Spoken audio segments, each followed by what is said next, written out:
All right, you guys, today on Boss Bitch After Dark, welcome. Welcome to an episode in which I am interviewing one of my first play party experiences. And by that, I mean Mike Jaret. I met him at a swingers event on New Year's Eve, and we hit it off, and we've been friends on Instagram ever since.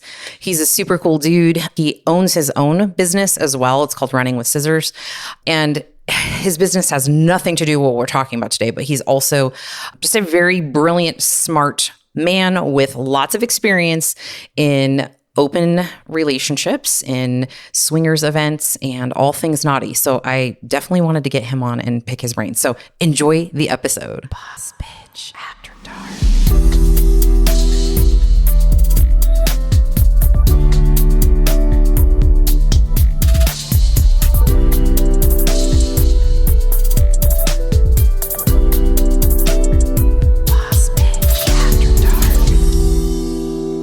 Welcome to Boss Bitch Radio, Mike Jaret. Thank you. Thank you for having me. Do you know why you're here today? We're not talking about video games. You're super into video games. I'm not. We're not talking about video games today. I would hope not. I talk about them enough in my life. Yeah, I loved your intro you sent me because I'm like, we're not talking about any of that. But I'm gonna totally shout you out. I usually do my intros at the end. Sure. But we're here today because you and I kind of like played at a swingers party, and I got to meet you 6 months ago, and that was a lot of fun. Yeah. Hi again. Hi. We know each other now. We know each other now. We're Instagram friends. But I wanted to, my goal with podcasts is like, what are people going to take away from this, right? Like I'm talking about this a lot right now. I'm obviously passionate about sharing it because I think it's something that a lot of people have preconceived notions about, and I did as well. And so diving into it, it's not as people perceive, I think. Of course there can be some of the things, but one reason why I connected with you at the swingers party back in January was just because you were like cool vibes. Like we started kind of connecting on Instagram like that night, and we had a great time, obviously. And then I was like, I really like him. I kind of want to do that again. You stayed like, I think like an extra day. And so we connected again. That was super fun. And then, just kind of getting to know each other through socials and realizing like, it'd be great to have you just give your perspectives and your experience because clearly I'm giving a female perspective, but having somebody on my show who's been doing this for a lot longer than I have would be great. Sure. Yeah, I'm here. You met my wife too. Yes, McKinley's awesome. The two of us have been doing stuff like this for pretty much our whole relationship. So a little over 8 years. I mean, it didn't start off that way. Like it was maybe like a year in. Yes. There was never any it's not like we got together and we're like, we need to be swingers. Like that lifestyle's for us. Right. She's 10 years younger than me. And when we started dating, she was just constantly like floating the idea of hooking up with other women, which to me seemed like a trap because all of my like 20 something relationships were like very, crazy, I guess is the word. Just like I wasn't allowed to have female friends, especially, but I wasn't really allowed to have guy friends because they didn't trust my male friends. And so I just was like kind of mentally damaged from these like abusive relationships I was in my 20s. So when my new significantly younger girlfriend is like, we should do this. And I'm like, is this a trap? Yeah. Fire alarms going off. And I even like bounced it off some buddies. I'm like, I'm going to do this, but I'm not sure it's a great idea. And they were like, well, it's probably not, but what are you going to say? No. Yeah. It's like, fuck no. And so it just kind of started there. I mean, I guess that's probably a lot of swinger couples origin stories is that they like started to hook up with other women. Mm-hmm. Not everybody, but that's probably like the bulk. I feel like that's like the intro to a lot of it. It's like, let's have a threesome. And like, that's at least the stories that I'm hearing, obviously not everybody, but when you started that with her, was she playing with men as well? Or were you just like strictly, you guys played together? Yeah. When we started, she was pretty much just like in this, she just wanted to fuck women. Yeah. Yeah. All the time. And I, being the sick fuck that I am, I was like, yeah, of course. Like, okay. And I believe there was a discussion early on about guys. And I was like, well, I mean, if you really want to, we can. I was like, but I'm not sure like that's exactly what the vibe is here because you're playing with the women. I'm not playing with the guys. And she was like, yeah, you're right. So it never actually came up for about 5 years. During that time, like when you were connecting with women, because sometimes I have friends and like we're obviously talking about this a lot right now in like my friend groups and things because they're just like, how is this working for you? And I'm like, I'm figuring it out right now. But some of them are also expressing that their significant others are concerned that even if they play with females, that they're going to develop relationships with females and then that presents an issue. Yeah, did you have any of that in the beginning? No, to be honest with you, like I've kind of always been pretty laissez-faire with that, right? Like my long-term high school girlfriend, the girl I dated right after high school for 6 years, she left me for a buddy. It was horrible at the time, but it's definitely the best thing that ever happened to me in my life. And I've sort of developed a mentality after that like if somebody's gonna fucking leave you, they're gonna leave you. Like you're not opening up a situation for it. Like, no, having sex with a lot of people isn't gonna make your girl or boy leave you. It's just a situation, right? And that same situation can happen every day when they stop at a supermarket or they stop to get gas or they go to a bar or anything, right? Like any type of connection can cause a rift. So like I kind of just look at everything like whatever. If it happens, it happens. And I don't know, you just can't go into situations ultra worried. You can't go into situations with jealousy on your back. Like all of those things are recipes for disaster, right? Like, I'm not like some big believer in The Secret, but like if you really do have bad vibes all the time, then bad shit's going to happen to you, right? Like you get back what you put in. Right. And so if you go into situations thinking someone's going to fall in love with someone else, they're going to fucking do it because you are going to project an air of really, really low self-esteem. Yeah. It's funny that you say that. My coach that I'm working with through a lot of this, like, E&M, poly, open relationship stuff said the same thing to me. He's like, if you keep stressing on these certain things, it's like you're just attracting them into, into your life. Yep. So when McKinley was like, okay, you had mentioned your experience with her shifting into, obviously adding men into the mix. Did she come to you? Was this a discussion? Did this happen accidentally? Like, I'm so curious as to the timeline of all these things. I'll give you like the elevator pitch of how like the 5 years went by.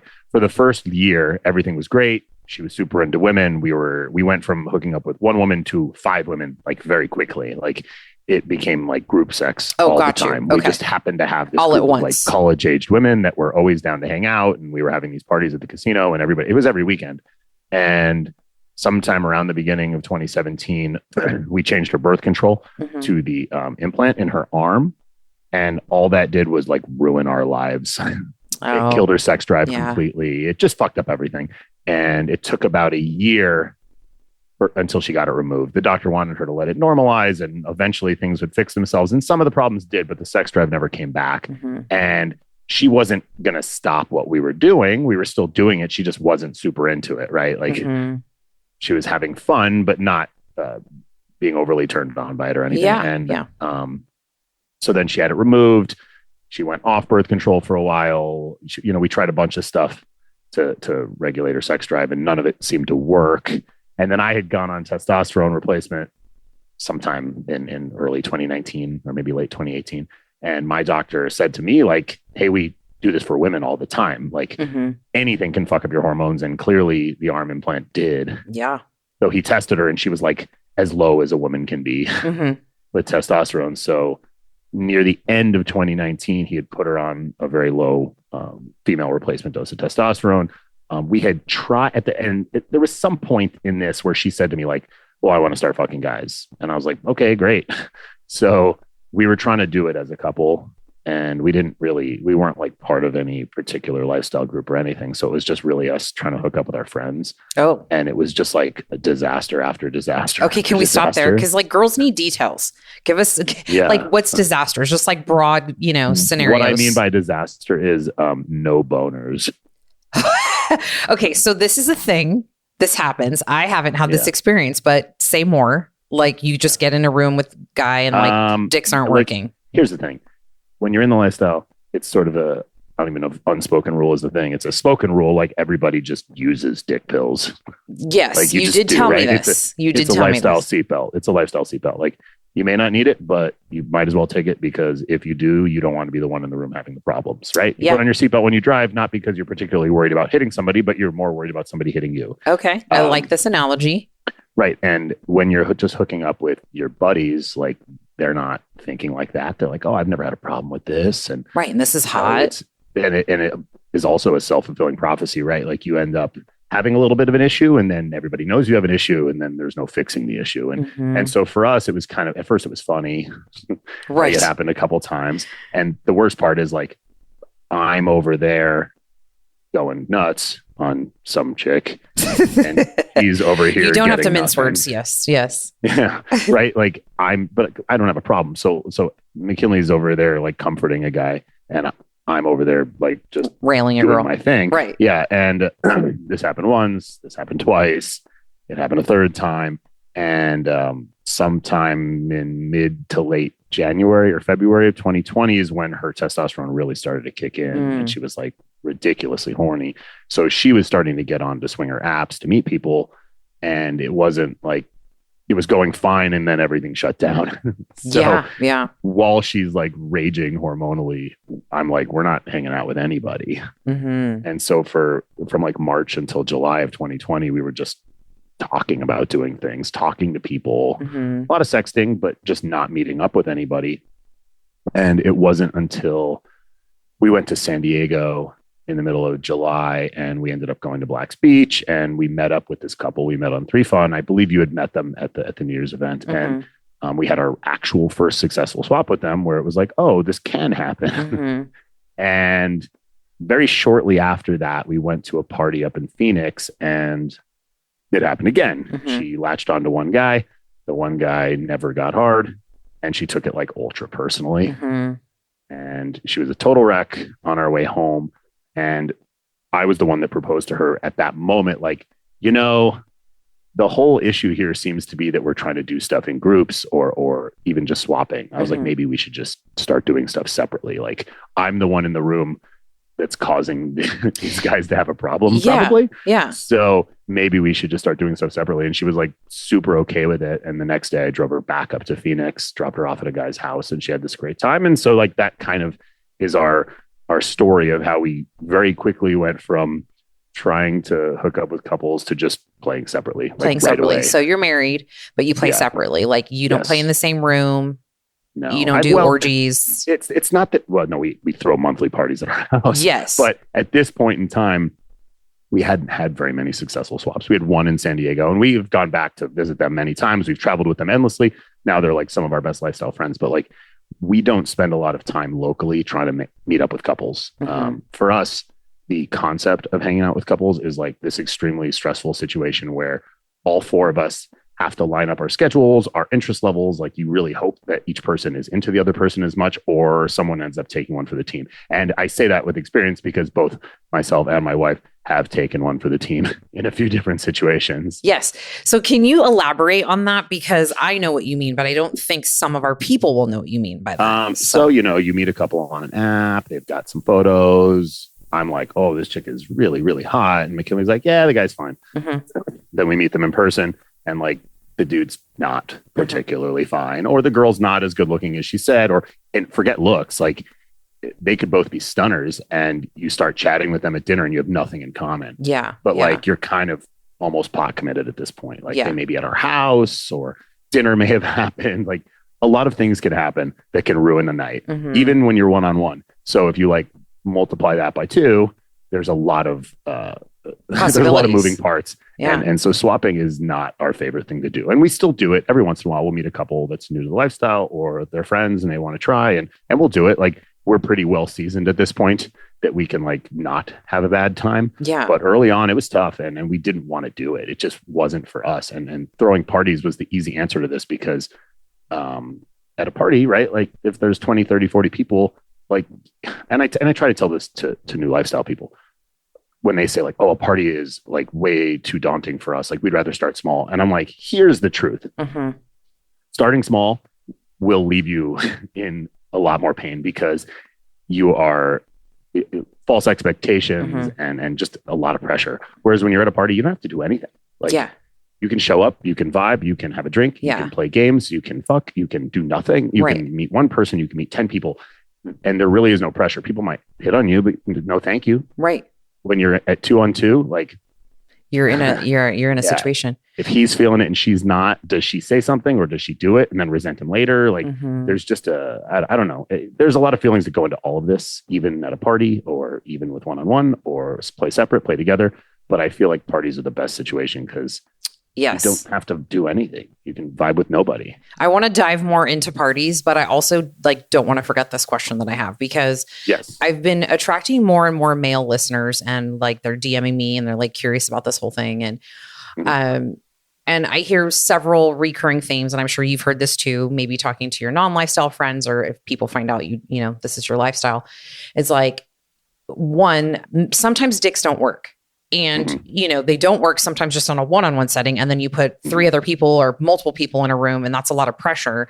Yeah. What would you advice to men in that situation? So the dick pill industry is a multi-billion-dollar industry for a reason. Yes. So if you're having a problem, you're not alone. And also, don't be a pussy about it. Talk to your doctor. If you don't want to talk to your doctor, go on the internet. There's a website called hims.com. There is gooddocs.com. You can get an e-appointment with someone you'll never see again, and you can get pills for super cheap. I mean, really, Cialis and Viagra are off.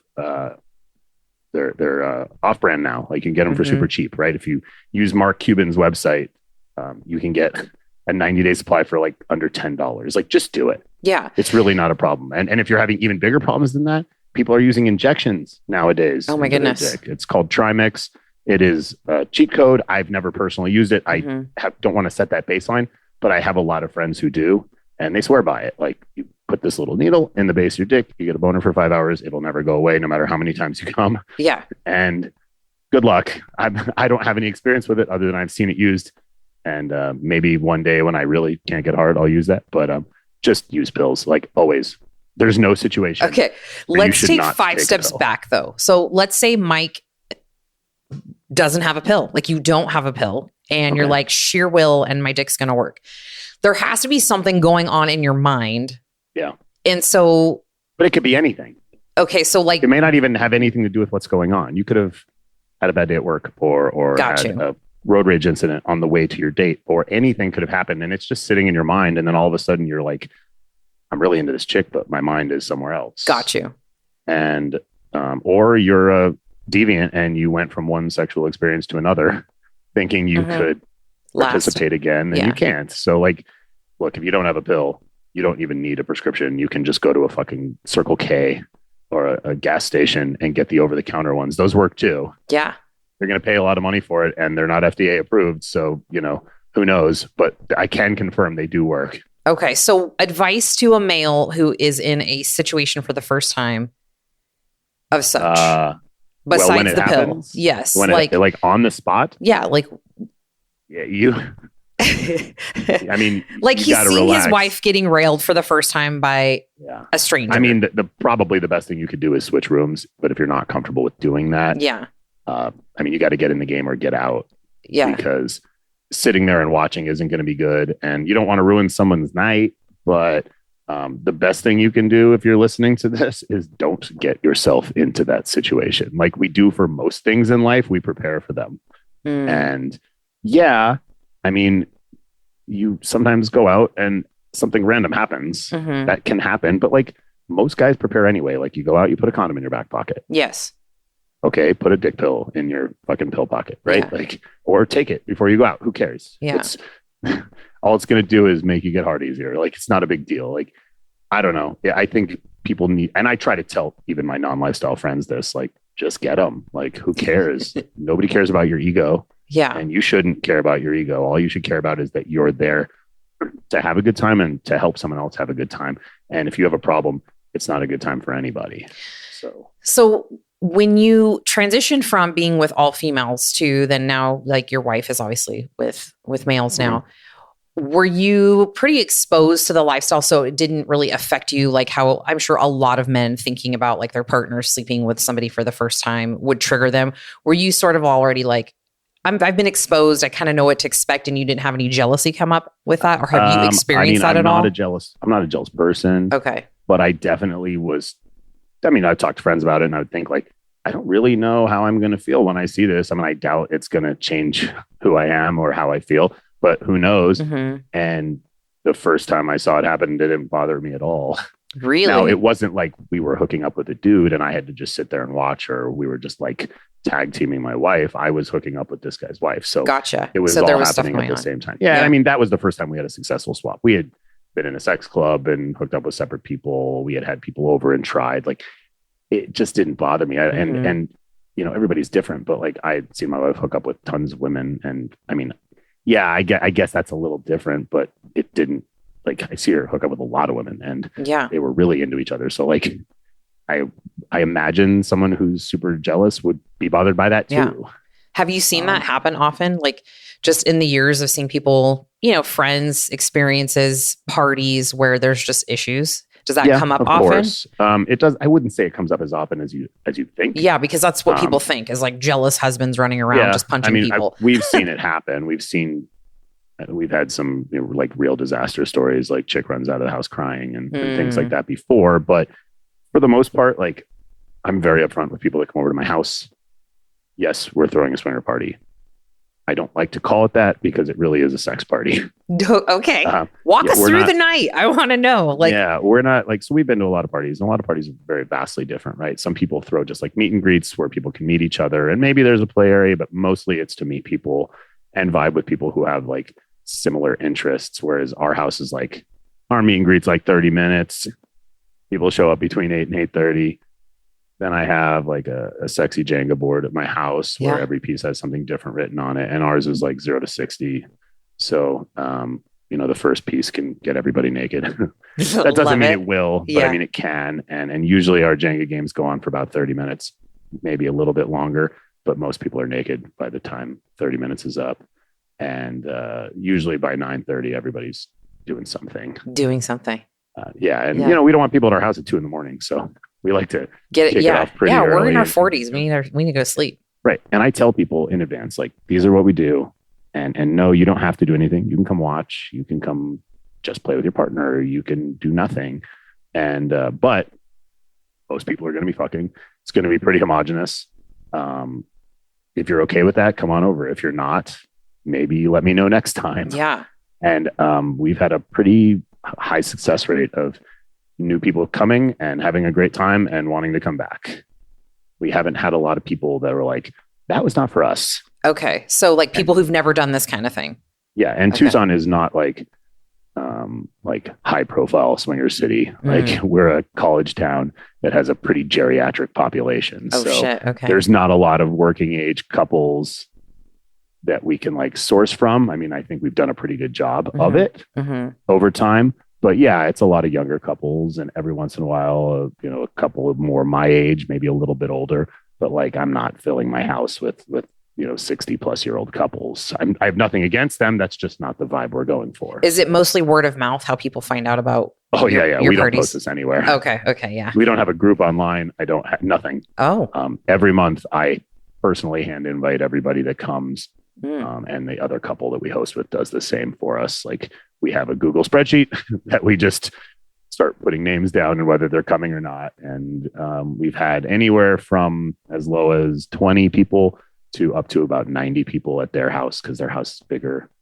Do you feel like the environment is better with more people, or do you like a smaller setting personally? Well, so their house is big and sort of discombobulated. Like, when there's a lot of people going, you know, there's people in the pool, there's people in the guest bedroom, there's people in the main bedroom, there's people in the living room, and that's okay, but it's less tight. Gotcha. At our house, which is significantly smaller, there's really only like the living room and our bedroom that people play in. Like, there's just a lot of people in this much smaller area, and it just feels more intimate. Okay, so got it. I'm not against a larger party, but the bigger it gets, the less chances that you're going to vibe with more people.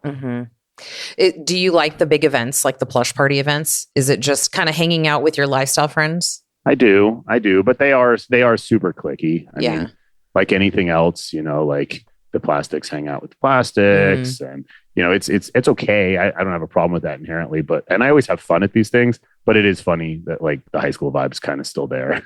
They do lifestyle branch events. off in little. And we've been to plenty of clubs too, and we've had fun at clubs. But you know, like anything else, it requires time and effort, right? Like hooking up at plush events or at party or at clubs, it's a lot of couples, and you know, vibing with couples isn't easy. Yeah, and it takes time and effort. And you know, me and McKinley are more of the play separate type, but like I'm not gonna go succeed much at a club or a party by myself. Like me and you met, which was awesome, but as you saw, there wasn't like 35 single women walking around just looking to meet people. No, I was like, I don't think I met any other single women there the whole weekend. There may have been a few, but they don't let single guys in anyway. So, right. Yeah.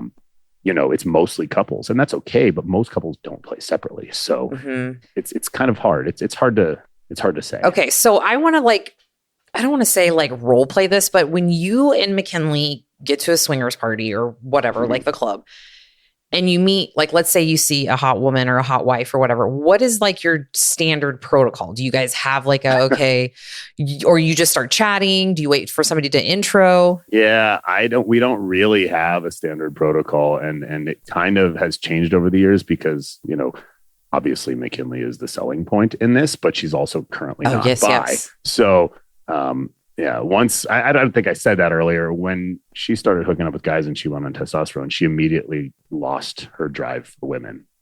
Like gone, totally gone. Not like for the most part, most of our relationship, I would almost classify her as gay. Like she would sleep with me, but like she still would rather be with women. Now it's like, yeah, she'll hook up with a girl if we're like hooking up with a couple and the girl really wants to, but it's not doing anything. She's not leading with it. No. Yeah. So for us at a party, like it requires her to want to sort of be social. And that last year was rough because her job had really fucked her head up and she didn't want to talk to people. So for us, I'd say in life, like we get approached a lot anyway. So it's more people approaching us. We don't really, we don't stick our necks out there very often. Yeah. And it works just fine. Okay. Because I imagine, you know, there's a dialogue that needs to happen. Right. Like you got to figure out, like, are they just soft swappers? Like what, you know, and how do you break that cheat code? We were at a swinger club in Rome last week, and luckily right when we got there, this hot couple like just immediately like latched onto us. And I'm like, why is this girl talking to me? She was so hot. And pretty quickly we hooked up with them. It was very early in the night, which was good. But it actually kind of took us away from the rest of the party. And there were a lot of other people that were, you know, getting ready to play when we were getting done. So by the time we were ready to go again, a lot of people had left. And we did end up connecting with this other couple. And there wasn't like a huge language barrier. I mean, they spoke English, not particularly well, but they weren't telling us that nothing more was going to happen than a soft swap. So like, McKinley is blowing this dude and this girl's blowing me. And I mean, it was going on for 30 minutes. Okay. And eventually I was like, are we gonna? Yeah. And she was like, yeah, not tonight. We're just not feeling that. And I was like, oh, because like, we're not a soft swap couple. Like, yeah. Don't get me wrong. I was enjoying what this nice woman was doing. What is the like most common soft swap scenario? Like what do you usually see? Like just blowjobs. Just blowjobs. Lots of making out. Blowjobs, fingering. So like third base. Third base. Okay. Yeah. Real middle school shit. Yeah. I don't know. This is kind of how I've gone in life. And I try to carry it over into this. And I'm not like anti-oral by any means. Right. But like we run this part of society, like we're super safe. We wear condoms, but like we don't do any of that for oral. And for me, I would rather not do any of that. Yeah. Like just have sex with me. Right. That's it. Right. We'll make out a little bit and let's have protected sex. Right. And as far as I'm concerned, that was just the safest evening ever. But no, you get these soft swap couples that are like super worried about penetration, but like you're letting me put my dick in her mouth, or you're putting your mouth on her vagina. And it's like, that's violating all the rules that we sort of try to build abide up by with for this. Safety. For sure. And for some reason, it's okay for me to jam my dick in a girl's mouth, but not inside of her vagina with a condom on. And I think that's just patriarchy crap, right? Like for sure. It's putting vaginal sex on a pedestal where the rest is nothing as far as they're concerned. And Right. I don't like preach this when someone says it to me, like, oh, we're just soft swap. I kind of am like, oh yeah, that's really not for us. You know, or like some couples are like, hey, are you down for like same room sex stuff? And we're like, no. Oh, do you feel that that's common? I wouldn't say common, but it happens. Like, don't get me wrong, me and McKinley have great sex, but like we're not doing stuff with other people so that we can just sit and be watched. Yeah. Yeah. I don't have a problem with people watching us. That's not a problem. But like me and McKinley don't hook up at parties. Yeah. You only have so much time. You only have so much energy. Like we'll save ourselves for later. Yeah. Like you and your wife do your thing later, right? I know you told me pretty much like when you guys get there, you're like, see you later. See ya. And you take off one way, she goes another. And I was like, that was my first experience in this whole thing. Right. And so you two were actually the first couple that I actually talked to in terms of like hearing her say like, oh yeah, I was just upstairs with so-and-so. And you're like, yeah. And I'm like, why is this weird? Like this was my first exposure to like a husband and wife. We're not like the staple lifestyle couple. I know right. For sure. But a lot of people tell us what we're goals. Yeah, that's why I was drawn to you because I'm like, this is clearly zero drama. They're telling each other everything. And at this point, like she's not going to try to punch me in the face for fucking her husband. So she would if you didn't. She would. Yeah. She was like, no, you need to. She was like telling me to, you need to. She was trying to like be your salesperson. I'm like, yeah, she talks me up around the water coolers. It's nice. Yeah, it's wonderful. So yeah, I just wondered how, most couples are because I figured. This is why I do try to tell this to other couples in this. And we have had a few couples that have gone our route and they seem a lot happier, right? Like, okay, so your route being like, we don't play in the same room or play to, Yeah. Well, and same room play is, I don't mean that like we won't do it. I mean, we won't play together in the same room with another couple. Oh, I see what you're saying. That like some couples just for you guys to fuck side by side, like that gets people going. They just want. Well, and like it's actually happening right now. There's a couple we're talking to. I've known her for a long time, and they like kind of our lifestyle, but kind of not. They're monogamish. They want to. They don't want to. Yeah, I call them dabblers. These are dabblers. Okay. And she said to me like, "Well, could we just do same room stuff first? Like where we?" And I was like, "Well, we don't normally do that." But like she's a friend, so maybe, right? Like, for us, it's just, I don't know. Yeah.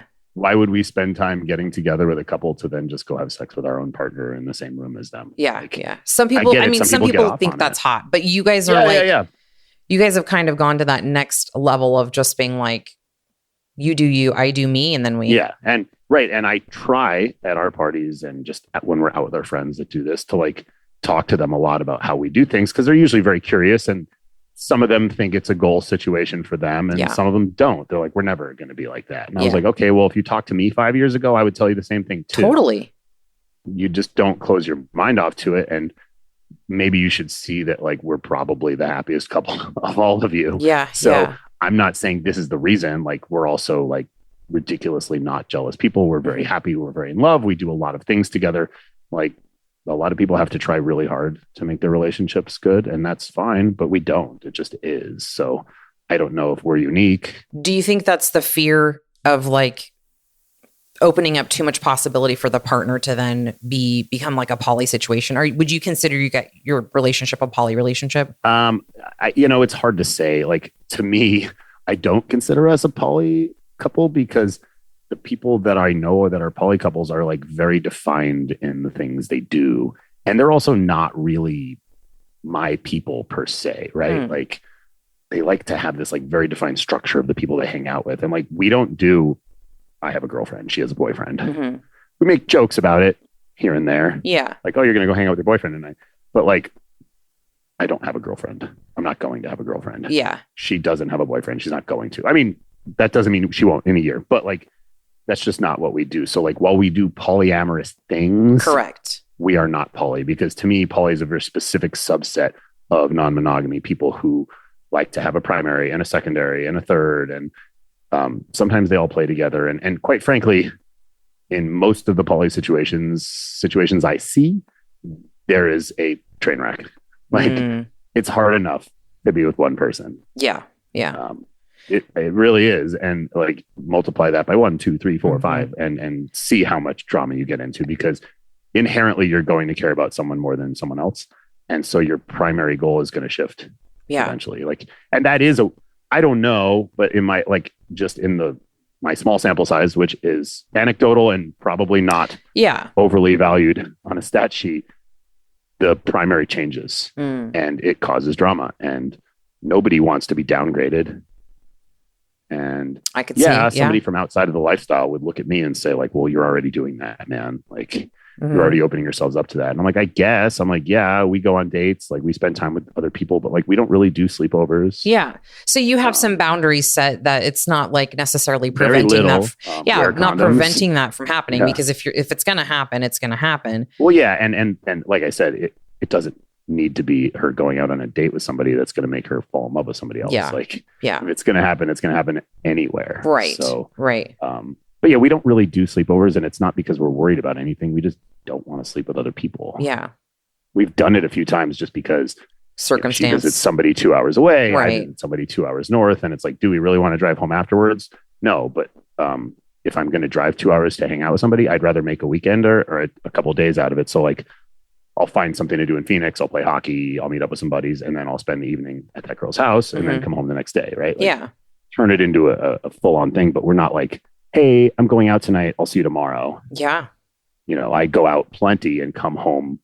You know, on the weekends I go out and I come home in the middle of the night, and she doesn't remember me coming home, but it doesn't matter because I'm there when she wakes up. So, you know, that's not necessarily everybody else's vibe. Like, one of the main couples we throw parties with, like, they sleep other places. They have other significant others. They like to do more poly things. And we've kind of seen it not go particularly well, not horribly, but just, you know, we only have so much time in the day. We only have so much energy for so many people. So I agree. Know.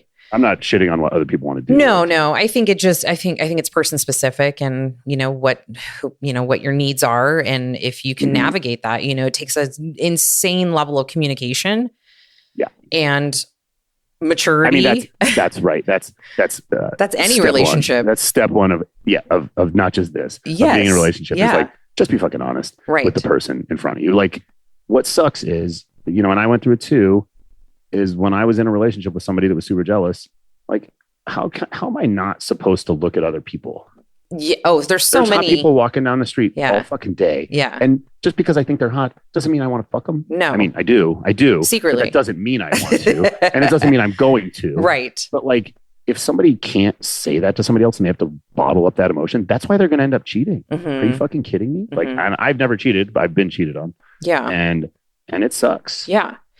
Yeah. And I think, you know, at least as I'm going through this process now, I'm very much able to detach like my vagina from my heart, you know, like for lack of better words, but that's one of the things I pitch to people when they ask me how. I was like, well, here's the deal. Sex isn't love and love isn't sex. So you need to separate the two. Like, society has dictated sex is love. It's just where we are, right? Like, we have these fucking Hallmark holidays and we're told, like, only have sex with somebody you love, the one person, and all this religion that's pushing that kind of shit. So it's very hard for some people to separate that thing, right? Like, I know plenty of women that can't have sex with me because if they do, they know their brain will start falling for me. Yes. Not because we had good sex, because we had sex. Yes. Yeah. It's like it solidifies you to that person. Right. Because of the oxytocin that was dumped in their brain when they had penetration, told their brain they're in love with this person, or should be, or maybe likes them more than they should. Yes. So I don't know how chemically we need to change this, but like, it is what I try to preach all the time. And people do agree with me, even if they can't do it in the lifestyle, right? They're like, I agree with you. Sex isn't love. They're like, yes, you can have sex with somebody. Yeah. But it's something. And let me tell you, for 40 years, I've been ingrained to think like the rest, you know, of the people that are not doing these things. Yeah. But it's been, you know, I think being single for so long helped with that, because I went through the whole phases of like, you know, I have sex with this guy 3 or 4 times and I'm like, oh my God, I think, you know, is he my boyfriend? You get in this like weird spot of things, of course. You know, you go through all the things and you start, you know, forecasting like, oh, if I dated him, you know, there's just a natural progression that some of us girls go through. Yeah. And then realizing, you know, time after time and dating and kind of going through that process and then like chemistry not being there or something's off, that No, like I can clearly distinguish between a sexual experience and going, honestly, like I'll know in a first date when I was like actively just like dating because I was looking for a partner. And we'll go, have dinner or drinks or something. I will generally know within the first 5 minutes if I'm like, is there enough of a chemistry that I want to know more about this person? Of course. Is there engaging conversation? All these things. Yep. And if there's not, and I have sex with them, I'm like done. Like I'm not even putting them in the boyfriend bucket. I'm not saying they're disposable, but I'm just like, that's not a boyfriendy bucket for me. So you're just like on this like, call me if you're, like, let's hook up occasionally. Right, I was going to say you could keep them in the I will have sex with you bucket because that was good, but it's not somebody that I want to, mentally connect with. And I've had these experiences over the last year for sure where I've connected, hooked up, and I'm like, you're not boyfriend material, but like we can play and like that's a thing. Then they get a girlfriend. Yeah. And they disappear for 6 months. And I'm like, I respect that. Like, I'm not over here crying about it, Sometimes without even saying anything, they just block you. Yeah, they just like, oh, he disappear. must have a girlfriend now. Right. Like you couldn't just tell me. Yeah. And then they come back and they know like I'll hook up with them because for me, I'm not emotionally attached to you. Like you want to have babies, you want to get married, you're young and amazing, but like we're not thinking on the same wavelength. Well, it happens to me as well, right? Like I said, this is a college town. So like the average age of the girl I hook up with here is probably around 24, 25. Yeah. And you're 41. It's an exploding offer here, right? For sure. There is only amount of time before they're going to be with somebody. So I fully expect every girl I hook up with or hang out with to be unavailable relatively soon. The problem is a lot of them, instead of just being like adults about it, which they're not, they just go vapor. And then when they're single again, they're like, I'm so sorry about that. I didn't want him to know, blah, blah. And I'm like, well, that's your first problem. For sure. Like, you need to date somebody that's okay with the fact that you have a past. Yeah. And you have not just a past, like you have a current situation, which you are going to step back from, no problem. But like, we're friends. Yeah. And that's not a very friendly thing to do. And like, of course, I will welcome them back into my life. I'm not an asshole. Yeah. But like, just be realistic about it. If you can't be honest with the person you're dating, and I do realize there are lines of honesty here, right? Like, does the guy you're about to date need to know that you were just at a sex party and you fucked 15 guys? Like, probably not in the first date. Yeah, probably not. Like, should they know that you were hooking up with other people? Absolutely. Like, you're not a virgin that they just fell down from the skies, right? Like, right. People need to treat everybody else like they have a sexual history. Yeah, I think that's important too, because a lot of times I think, like I've been in situations where I'm hooking up with somebody once a week, twice a week, sometimes if there's chemistry and I didn't have anybody in particular, it's like, it's almost like boyfriend time, like 4 to 5 times, but like we're having like really zero communication during the day. That's like trying to find out, it's literally just like, I'll be there tonight. Like it's purely just sexual. And if I'm going to start sleeping with somebody else or I still tell that person because I just feel out of respect, They don't always react well. Yeah, I had kind of a situation and it was like, my argument, it was like, you want to tell me that I can't sleep with anybody else. But you don't want to be exclusive. But we're not a thing. And I'm telling you, I'm fine with you because I have no emotional attachment. So this was a situationship I was in for a while. Yeah, I've said it a couple times and I hate saying the word, but patriarchy just really sucks, man.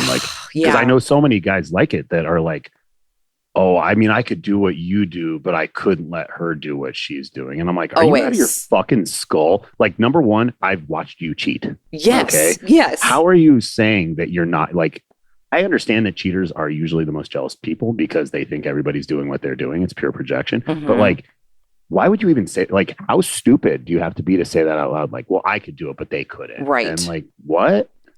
It makes me crazy. But on the flip side, I've had women tell me the same thing too. Like, oh yeah, I mean, I feel like I could fuck people, but I don't want him fucking other people. Yeah. It's like, well, then you're not made for this. Yeah. And I could see how that's a thing, right? Like you fall in love with somebody and your brain is programmed for monogamy and this is just not something you're prepared for. It's a challenge. Yeah. I mean, I would be lying if I said I'm not dealing with that too. You know, I have a new partner, we're navigating this, and it's a challenge. You know, there's a lot of conversation. I'm, you know, I haven't been in a relationship like this where it's been like I have a partner and like we're doing our own things. And so trying to find the balance with that, and how much are we sharing right now? And is it, you know, is it before we're having experiences? Are you both non-monogamous? Like, is he also doing other things? No. Okay. I think this, you told this story in one of your other podcasts, and I wasn't sure if I misheard it, because I'm not quite sure how that works either. Right. And so we're navigating that. It's like, and I'm expressing to him, like, if we're going to try this out, I'm going to be honest with you, like every time I'm, you know, going to have a situation. Does he like get shot in the stomach every time you tell him that you fuck somebody? We've had three times. Yes. And I'm trying to find the balance with that. Like, is it text message? Is it, you know, do you want me to call you? You know, but I need to get it out of my... You need to get him on a horseback and a buggy and tell him romantically. Yes. Like, but, you know, I want to be, you know, understanding of the nature of this is like a very challenging situation. But I was open and upfront from the beginning with, this is what I'm into. Like on our first date, he's like, I will never forget you telling me I love dick. And I'm like, because it's true. And so, you know, I was very, and he's, you know, so he gets it, but it's just different now because feelings are involved. And I think.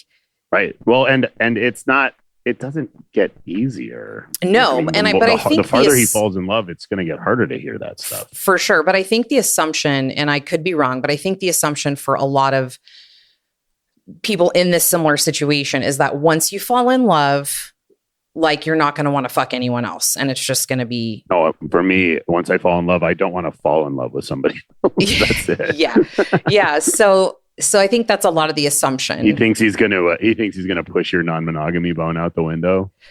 Yeah. I don't know. I mean, I think we're just trying to figure that out right now. But also, do you want to know what I told McKinley on our first date? I was like, just so you know, I know a lot of women. I have not had sex with all of them, but you need to assume I had sex with all of them. Oh, shit. Because I don't want you to be surprised when you meet one of my female friends and you find out we had sex. Because, I mean, it's not all of them, but it's probably a lot. Yeah. You just need to assume it all happened. And then she goes, well, then you should assume I fucked all the guys. And I was like, I already do. Oh, well, see, there you go. Then you never have to have a weirdness. Yeah. And she tells me, like, well, you know, I hooked up with the girl who hooked us up's boyfriend a while ago. I go, well, I didn't know, but I assumed. She goes, really? And I'm like, yeah. And I guess you could say I don't assume the worst. I just assume the sexiest, you know? Like, you're like, ooh. I just assume everybody fucks everybody, which I know they don't, but like, why be surprised by something? Right. Just, you know, imagine what you may or may not want to hear. And then when you hear it, you're like, okay. Yeah. I've already conditioned myself to not be. Right. I already processed this. Yeah. So back to the parties, because I didn't want to forget this. Yeah. Like, give me like do's and don'ts. Like, if you're a first timer at a party, here's some do's and some don'ts. Yeah. I mean, obviously, like, you need to talk your situation out before you go. And this is like the key thing that I tell any couple that's coming. And I try to talk to them both in advance. It doesn't always work out that way, but I like to give them the rundown of what happens. I like to tell them about prior parties. And I say, like, you probably should work your boundaries out before you come, because like a lot can happen in a very short amount of time, right? Like, you could talk it out that you're both understanding that you're not going to do anything at your first party. And like, just the simple act of playing Jenga and seeing a bunch of people get naked around you and be super okay with it could change your mind. And that needed to be a discussion you had prior. Yeah. Right? Like, well, what if? And like I said, I haven't had a lot of issues with this, but we've definitely had people who were like, we're probably not going to do much. And then they're fucking everybody. Yeah. And they did have to have discussions about it, but most of them were adults and they didn't happen like on site or right out in front of the house. Every once in a while that does happen, and you don't want it to be awkward. We haven't had any like complete blow-ups. Yeah. Like guy flipping out at a girl. Like, I filter that out long before they show up at the house. Yeah. That doesn't mean we haven't had issues at parties, but that particular instance hasn't happened because, like I said, I'm very upfront with what's going to happen. You know, if you go to a more general setting, like you go to a sex club, like, you're not really in control of who's there. Yeah. You don't know who you're going to meet. There really isn't a structure of what's happening. like you probably, if you're new to this, you should try to find like a smaller community, go to a smaller setup party, 10 people, 12 people, something like that. And probably more talking than our parties have. Yeah, I hear that as a theme. A lot of times it's just a like meet and greet more than anything. Yes. Yeah. That's the few parties that we like before we started throwing parties. We went to a few of them up in the Phoenix area, and they're our good friends and we love them. And we still do go to their parties every once in a while, but they're definitely more of this is just a party. Mm-hmm. If you vibe with somebody, you can go upstairs with them. And maybe in a few hours, we'll have a small like group play thing going on. But for the most part, it's just like getting lifestyle people together. Mm-hmm. They can swap numbers. They can go on a date later and hook up. And we're like, we just drove 2 hours to be here. Like, we want to get wet.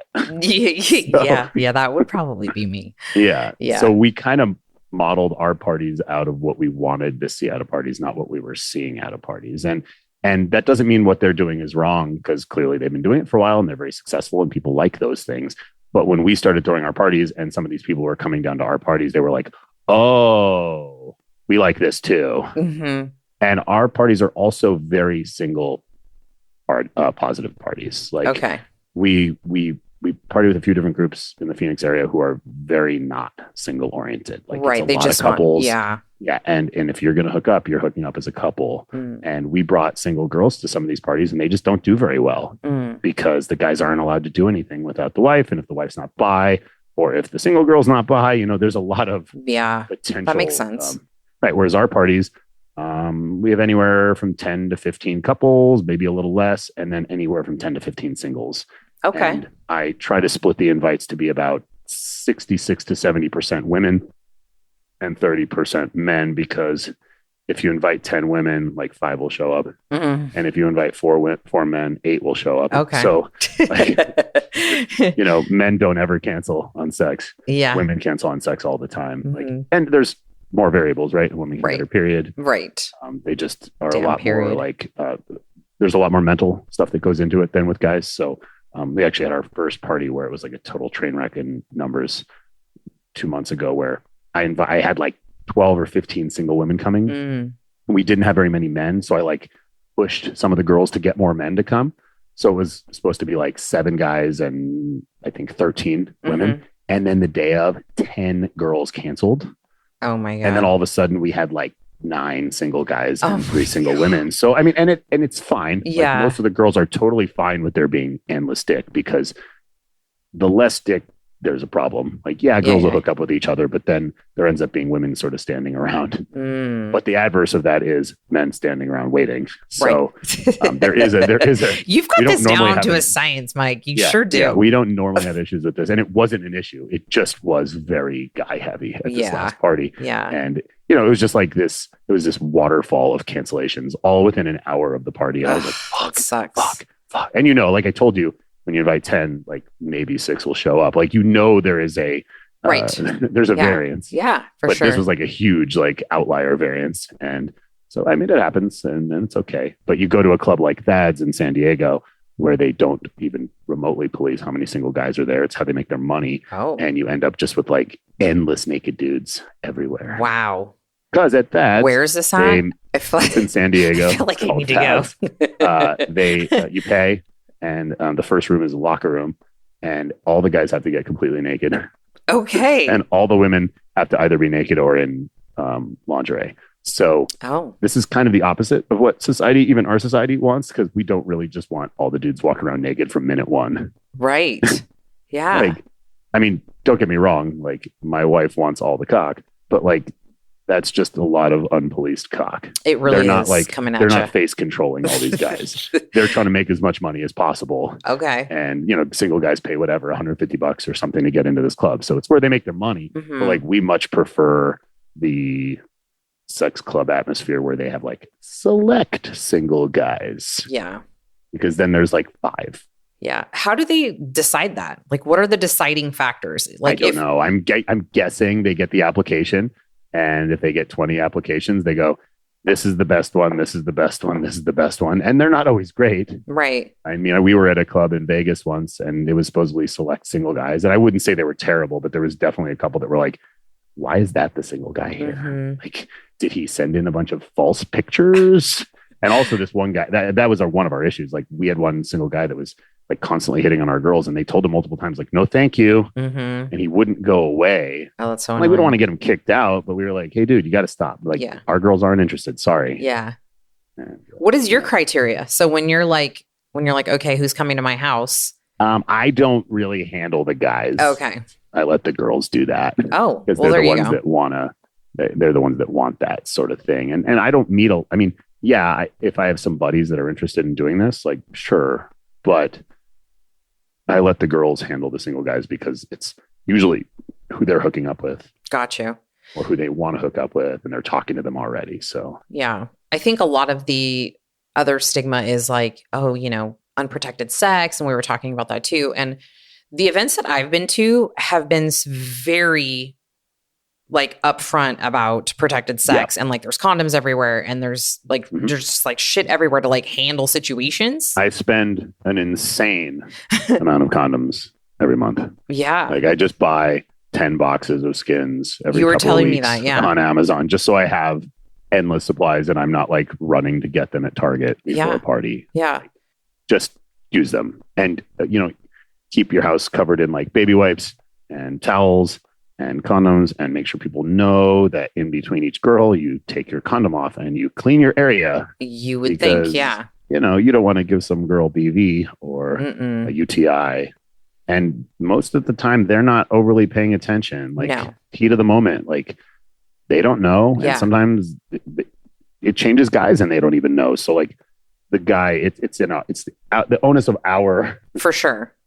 We need to take care of ourselves. And the best thing you can do is just take it off, clean yourself off, move on. Yeah. But I also think too, a lot of people just assume that there's a lot, it's not to say that there isn't unprotected sex going on, but I will say, since I've been more exposed to this lifestyle over the last year, even the amount of condoms I've used surpasses all my previous years of being monogamous and doing dumb shit or, whatever.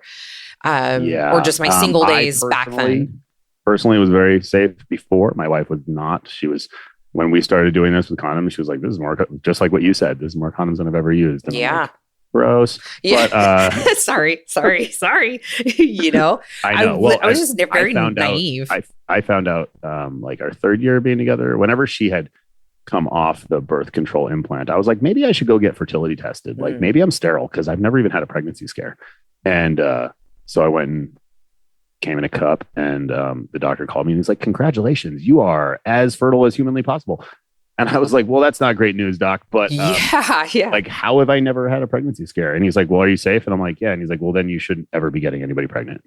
Like, it really is a litmus test. Like, you can only get pregnant like 2 minutes out of the month. And I mean, I'm generalizing, but like there's a very small window, and like as long as you're safe most of the time, it's just not going to happen. Yeah. Because like, my wife was the 100th girl I've had sex with, and by this point it was significantly higher than that. And like I just said, I've never had an abortion. Like, have I bought a pregnancy test? Yeah, because the girl was like a couple days late, but not because we were worried. And he was just like, well, yeah, like pregnancy is like either trying or you're just not very intelligent. Like, it's really not hard to not get pregnant. Yeah. Obviously. Yeah, of course. People are stupid. a little careless. Yes. Yeah. And I'm not saying you weren't using condoms, so you're stupid. I'm just saying. No, I definitely was stupid. Okay. You're stupid. Got it. Okay.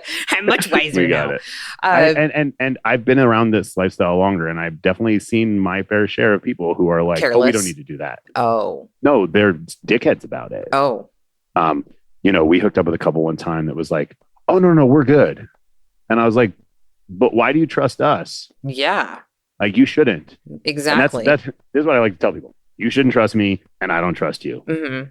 Let's just put it on. Right. And when I hate this, when a girl tries to tell me, I hate condoms. And I go, well, if you're having bad sex with condoms on, the sex was going to be bad with no condom too. Like, the good part is not necessarily a little more friction you might have felt. Right. It's like the size and quality of their thrusts, and that wouldn't matter if they were wearing a condom or not. Okay, I love that right now. You are so right. It's the truth. It's 100% the truth. It's not making bad sex good. It's just making your mind feel something that wasn't there before. Like, don't get me wrong, I only have unprotected sex with my wife. And is it a little better? Yeah. But you know what? It's not like exponentially better that I feel like I need to do it with anybody else. Yes. Right. It just doesn't come up. Like you're missing out. Yeah. Yeah. And when a couple tells us like, oh no, we just got tested, we're good. And I was like, well, your test was only as good as the moment your blood was drawn. Right. How long has it been? It took you 7 days to get your results, 6 days to get your results. What have you done since? Yeah. You know, we don't have. That's the question. And this is the problem with society. We don't have ease of access to testing. We don't have rapid testing. None of this is it's very stupid. Like it's not covered by insurance. Like this is a really fucked up part of society. But like, you know, when I have vanillas ask me like, well, what do you do about STDs? Like, aren't you worried? And I'm like, yeah, but like, I'm worried about car accidents too, but I still drive on the road. Like you do everything you can to be safe. You get tested as often as possible. You wear condoms when you have sex, and you don't walk around worried about everything on the planet. You just live. Yeah. You're probably not going to get HIV if you wear a condom. Yeah. Probably. Yeah. It's very hard to get HIV. Okay? Yeah. Yeah. But rates are going up because people are stupid. Exactly. And I think it's just a habit you have to get into. It's just like anything, you know, you just have to get used to it, especially if you're not. I know it was weird for me at first because it was like not something I thought about, you know, because you just like go, you have sex, right? And then now it's like, oh no, I need, you know, we got to grab a condom, and I'm like, oh, this is like a new thing, you know, just like to get used to. But I mean, especially if I'm I'm partnered with somebody, and I am not trying to like. Putting myself at risk is one thing, but like now giving somebody the potential to have any kind of risk for anything is very reckless. Oh, but there's no matter what you do, there's a risk, but for sure, you do everything within your power to minimize it. Yeah. Yeah. I think people don't think about that too. Yeah. I cannot say how much I hate when people tell me how much they hate condoms. Like to me, when somebody says that, it's like instant turn off, and I don't want to hang out with them anymore. Yeah. Because like, none of us like them. Right. You're telling me water's wet, man. Like, I don't want to hear it. Yeah. Yeah, I fucking get it. You hate them. Okay. Well, we're using them. I don't know. I guess it's just a different mentality, right? Like some people hop in cars and they just don't put their seatbelts on. Yeah. They just don't do it. Right. I don't know. It's a different mentality. And I don't have that mentality. Like my whole thing is like, everybody here needs to have fun. Everybody here needs to be safe. And I want everybody to come back happy. Yeah. And that, my friends, is a wrap, because I think at the end of the day, that is why I enjoy it so much. And it feels freeing, aside from the parties being an absolute blast. I mean, at least the ones that I've experienced so far. Sure. But it's just, I mean, that's the bottom line for me. You know, like you and your wife are able to have fun. You're able to enjoy other people. It's, and you know, you've set up boundaries, and it's purely just emotional between the two of you. You have your sexual encounters, and you have your fun. You have your pretend boyfriends or girlfriends. And it's like, at the end of the day, you still have each other. It's connections. I like to tell people it's connections. Yeah. Because I do meet a lot of vanillas, and they're like, what are you looking for? And I'm like, connections. And I'm like, what does that mean? And I'm like, well, I mean, I'm non-monogamous. So like, would I ideally like to have sex with you? Yeah. But if that doesn't happen, that's cool too. Like, I just like meeting people. Yeah. Yeah. And vibing, and lots of people, like that fills my day and it fills my year. And, you know, eventually I'm not going to be able to meet as many people. Like, right. You know, I'm 41. So like soon enough, I'm going to be 50. And, you know, it's just, it will slow down. So, you know, I wish I'd done this more in my 20s, but I was stupid in my 20s. So I don't know how it would have gone back then. And, here we are. This was a great experience. Yes. And I'm so glad that I met you. It was like really cool. Just, I mean, I think we met you the first night we were there, maybe the second night. Well, yeah. I mean, I was chatting. I don't know. I was chatting with Joe maybe. And I was like, I need to meet that buff chick over there. And he goes, oh yeah, I think I talked to her earlier. Come on over. And like, you were hanging out with like our friends Hyro and them. Yes. They're and so cool. I was like, hi. Yeah. Hi. Yeah. And, you know, I don't go into any situation thinking I have a chance, but I was just like, oh, you had a chance. Like, as soon as I saw you, I told my friend, I was like, that guy right there. And she's like, that's so your type. Well, it did work out. Yeah. And now we're homies. And you're on my podcast, and it was pretty awesome. And I'm probably going to see you again sometime this year, I'm sure. Probably. I told you we're going to another plush event here. It's coming up, but I think it's too close to another trip I have. But okay. Yeah. Well, then New Year's. How about New Year's? Are you doing plush again? Yeah. Okay. I feel like it's going to be a thing now. 3 years. So you guys aren't going to Dirty Vegas? No, we can now because we were going to be going on another long Europe trip. But the last Dirty Vegas we went to kind of sucked, but it wasn't a hotel takeover. Okay. And now it is. So I'm Yeah. sure it's better, but it just wasn't a vibe the last Okay. time. But I'm sure it's better. The last time, like, we were all staying at Resort World and they had to like shuttle us places. Oh, And, that seems you like a know, lot. no, it was a fucking nightmare, man. Yeah, The mansion they were taking us to was an hour away Mm. and they didn't have anybody running management on the shuttles. So people were out there waiting and they didn't have enough shuttles. And so when the shuttle would come back, it's not like there was a line of people. People would just mob the bus. Oh God. And some people that had been waiting 2 hours didn't get on the bus because people just pushed them out of the way. Oh my And God. then when we got to the mansion, we're like, all right, last bus home is in 2 hours. Yeah. And so we ended up just like walking to the street and hailing an Uber. We were in the middle of fucking nowhere. And I don't know, we left that event like, that fucking sucked. Yeah. And That does I not know sound they know, pleasant. and they've changed it. They have a hotel takeover now, so I'm Yeah. sure it's better. But I don't know. It's not in the cards right now because Mhm. we're doing the Havasu thing. So Yeah. Yeah. I'm excited. It should be fun. We have a couple married friends that are coming. nice. Me and Crystal and I are still going to be the single girls. What does a single girl do? So we get to this thing. We just don't know what to do with our hands because we're like, we don't know. Are we supposed to I make mean, good with the wives? As a single girl, it shouldn't be that hard because most couples play with women. Okay. Most do. I mean, most couples are not us, Yeah. and we were different back then, right? Like Mhm. you would have been just fine with us as a couple back in 2016. So like, I don't know many couples that don't play with women. So like, Mhm. just try. Okay. Be the boss bitch and fucking tell these couples you want to fuck them both. Okay. Oh yeah, that'll be easy. Yes. Good times. Okay. Quite easy. Thank you for your Of your course. advice. I will take that. I will heed your advice. in You shouldn't June. have a problem hooking up with any couple. It'll be a busy weekend. We'll just say Yeah, that. you hope it will be. Yeah. I mean, New Year's was, I felt like. So Right. And it wasn't even that busy for you. 4 guys. Well, no, you twice. Yeah, exactly. Oh, I'm just saying, like, I don't know. I think I had fucked 10 women that weekend. Yeah. And that was very low. Yeah. New Year's event for me. I'm new here. Okay. Give me I'm some saying time. It's busy because you were new. Yes. You'll find out what busy Yeah. is. I honestly, like, that was a lot for me. And like, I think that would probably be my max just because I don't know. I just feel like I have a socialization meter. Yeah. Well, McKinley's number is 6. Like her max that she can do is 6. Yeah. And she has actually tried to get farther and she can't. Yeah. I don't So- think that. Yeah. That's very. Yeah. I don't need that much socialization. And I'm pretty good at like, disconnecting and being like, okay, thank you. Got to get some water. Yeah. Move on. Yeah. And Yeah. Same. I've hit some pretty high single party numbers that I'm not going to ever do again because I don't have the energy for that anymore. Yeah. But Is it a lot of caffeine or just a lot of dick pills? a few more dick pills, but you got to Maybe keep some the other energy substances levels we up. can't talk Yeah. about. No, I don't do that shit Okay. anymore. No more drugs. No more drugs for me. Yeah.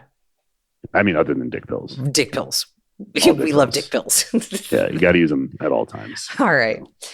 Well, I think an hour of all this is grand. You may, we might have to bring you back on, talk about some other fun Why not? stuff. Why not? So Talk about where lifting. can my people find you? I know the things that you do are very irrelevant to the conversation we're Yeah. having, but maybe you can, let us know. My handle on most of my socials is at Mike Jaret, MikeJaret. You can find me on Instagram and Twitter and Facebook. My TikTok's probably my most popular social, but it's not mine. It's my company's, even though it's all me, and that's at RWS Studios. Okay. My company's called Running with Scissors. We make a game called Postal. As you can see by Postal. all this bullshit. Postal 1, Postal 2, Postal 3, Postal 4. They're all our games. They're stupid, violent, funny games where you can pee on people. I And love use cats peeing as on silencers. people. I know you do. So if you happen to be a gamer and you're interested in the other shit I do, check out gopostal.com or any one of our And clearly you socials. have a podcast because you have a podcast voice too. I do. It's called the I Regret Nothing podcast. Yeah. It is mostly games and movies and just media related nerdy shit. Nerdy shit. Yeah. So if you are on a podcast app right now, just look up I Regret Nothing podcast on Apple Podcasts or Spotify or on YouTube because we film it live. So there's video of that too. So Awesome. Well, I'll link everything up in the show notes so people can find you. And sounds good. thank you so much. Thank you, D. I'll see you on the gram. Yes, you will. Bye. Bye. Boss bitch. Thank you for listening to Boss Bitch Radio. It would mean the world to me if you could rate and review the podcast. If you could give us a 5-star review on iTunes, drop us a little comment. We will read those, and we offer prizes as a ethical bribe for you to leave us some great mojo and words of affirmation. You know, that is my love language. And also, if you're over on Spotify, you can rate and review it there as well. All of this helps other women, other people, other folks see us, hear us, and learn from all of the amazing boss bitch tools and hacks, and hopefully get some LOLs. And if not, if anything, if you could share this with one person, I'd love you forever. And I know you are just here for my undying love. And last but not least, please, please, please, please come find me over on Instagram so we can be buddies. We can be Insta fam over there. I am Diane Flores _IFBB_pro. Come say hi, drop me a DM, let me know what you think of the podcast. I'm always open for new suggestions and feedback as well. And I hope you listen again soon.